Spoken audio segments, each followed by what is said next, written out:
9.4 is about solving quadratic equations using square roots, so it's another method for solving quadratic equations. In class, I'm going to have students think about this problem and how they would solve this problem. We want to find the area of this triangle here, knowing that it's made up of side lengths that have perfect squares attached to them. So the way you find the area of a triangle is you do 1/2 times base times height. The base is right here and the height is right here. We're missing 2 of those side lengths. But we know that B is the side of a square with an area of 49. So we know that if we take the square root of area of 49, so if we take the square root of 49, B would be the side length. So square root of 49 is 7. And then we do the same thing for the height. So we do b squared equals 576, which means b is equal to, I should be using the word h because this is the height of that triangle. Square root of 576 is, and I would probably need to grab a calculator, but it's 24.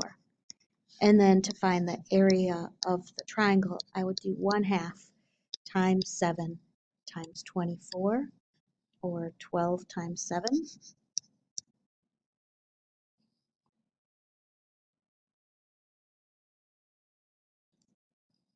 Twelve times 7 would be 84. So the area of that triangle is 84 feet squared. Similarly, we can solve these missing number problems where we say x squared is equal to 49. Before I do these problems, though, these are not side lengths of a triangle. These are just generally if a number squared is equal to 49. And I want to remind you about a parabola. A parabola that is x squared is one that opens upward and starts at the origin. 49 is the y-coordinate. So if there's a point here where there's an x-coordinate that gives me a y-coordinate of 49. But if I think of the two arms of the parabola, there's actually a point over here too that gives me a y-coordinate of 49. There are two different points that give me a y-coordinate of 49. And I want both of those 2 points. I want the one over here and the one over here. So what I'm going to do is I'm going to say if x squared is equal to 49, then x is going to be the square root of 49. Or x is going to be the negative square root of 49. There are two possible answers because there's an answer over here and another one over here. So x is equal to 7 or x is equal to negative 7. Sometimes you see this written as x is equal to positive or negative 7. So your book might show you that notation. It just means that x is either positive or negative. The second problem is a little bit, it's also helpful for the second problem to think about the x squared graph. The x squared graph is a parabola that opens upward like this.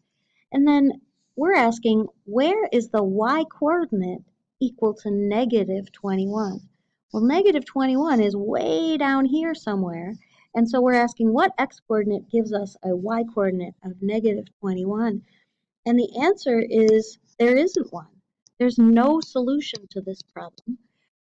If we tried our same method that we tried before, we would say x is equal to the square root of negative 121, but there isn't a square root of negative numbers because there's no number that multiplies by itself that gives you a negative number. So this one, when I have x squared is equal to a negative number, I'm going to have no solution because my negative number is way down here and my parabola opens upward, so my y-coordinate will never be negative for that parabola. In class, I'll have students try these problems, so if you're watching the video, please pause the video, write these ones down, and try to solve these problems. Okay, if you pause the video, you should have x is equal to the square root of 169, and x is equal to the negative square root of 169. And so the answer is x is equal to plus or minus 13. There are two different answers there, positive 13 and negative 13. For number 2, x squared can never be a negative 16, so there is no solution. If I tried to solve this problem, I would wind up having the square root of a negative 16. It does not exist, so this is no solution.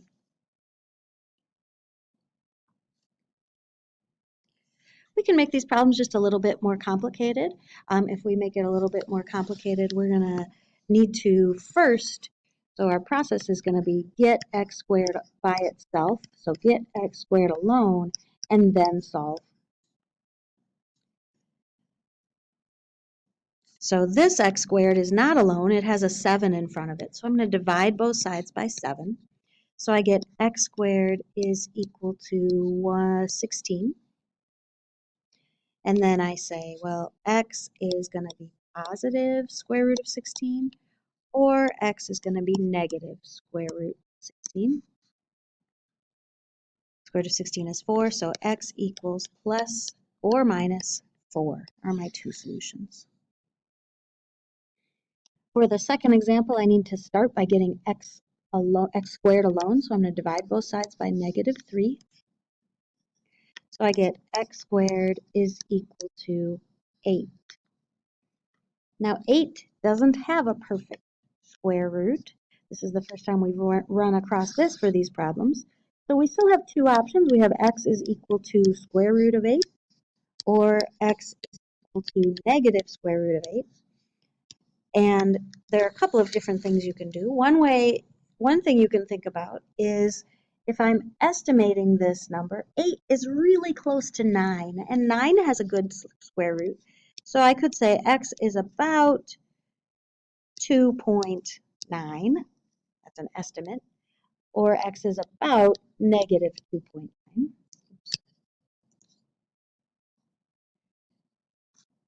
But that's an estimate. I don't know if that's correct. I just was guessing. The other thing we can do is what we did last section, where we take that 8 and we split it up into 4 times 2. 4 has a really nice square root. We do the square root of 4 times the square root of 2. The square root of 4 is 2, so 8 is 2 times root 2. So this is a solution. And then we know that x equals negative 2 root 2 is the other solution.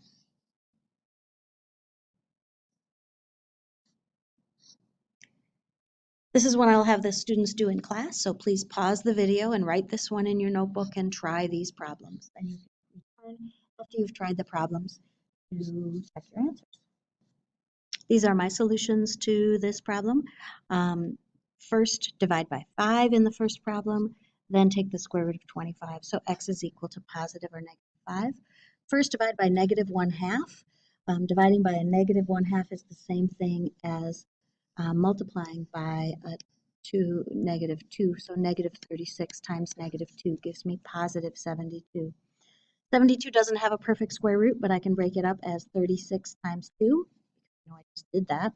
I can do the square root of 36, which is 6, but I can't do the square root of 2, so I leave that one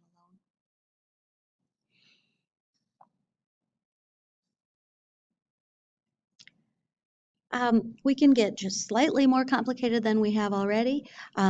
This is an equation that needs multiple steps in order to get x squared by itself. So you still want to get x squared alone, but we need to do a couple of steps before we can do that. The first thing we'd have to do is add 5.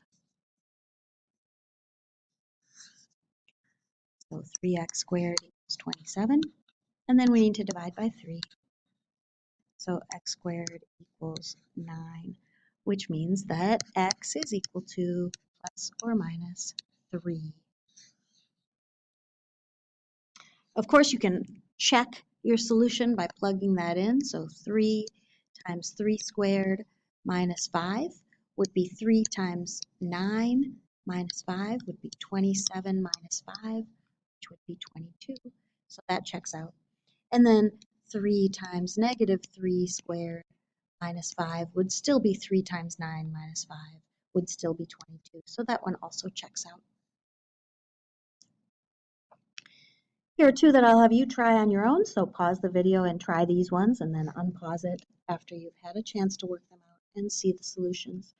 Please try them now. These are my solutions. First I subtracted 19, then I had to divide by negative 5, and when I divided 125 divided by negative 5, I got negative 25. There is no solution because x squared can't be a negative. For number 2, I subtracted 17. Then I had to divide by 3, so I got x squared is equal to 64. And so there are two answers, positive and negative 8. Here's a situational problem. You have a cell phone tower with a guy wire that is 200 feet long. This distance is the same for both sides of my triangle, so that means that x squared plus x squared, because of the Pythagorean theorem, is going to equal 200 squared. So a reminder about the Pythagorean theorem. The Pythagorean theorem says that for a right triangle, you have a squared plus b squared equals c squared. C has to be the hypotenuse. A and B are the two legs of the triangle. Hypotenuse is the long slanty side. The legs are going to be A and B. So if I fill that into that formula, I get x squared plus x squared equals 200. X squared plus x squared is 2x squared. 200 squared would be 40,000. So then I divide by 2. So x squared is equal to 20,000. And then I have to take the square root of that. This time, because it's a distance, those are measurements, I don't have to worry about the negative answer because there's no way for a distance to be negative. So I can just use the positive answer. 20,000, which is the same thing as 2 times 10,000. And 10,000 is the same thing as 100 times 100. 100 times 100 is a nice, the square root will be nice, so I have 100. Root 2 will be the length of that wire. Will be the length of the height of the tower, sorry.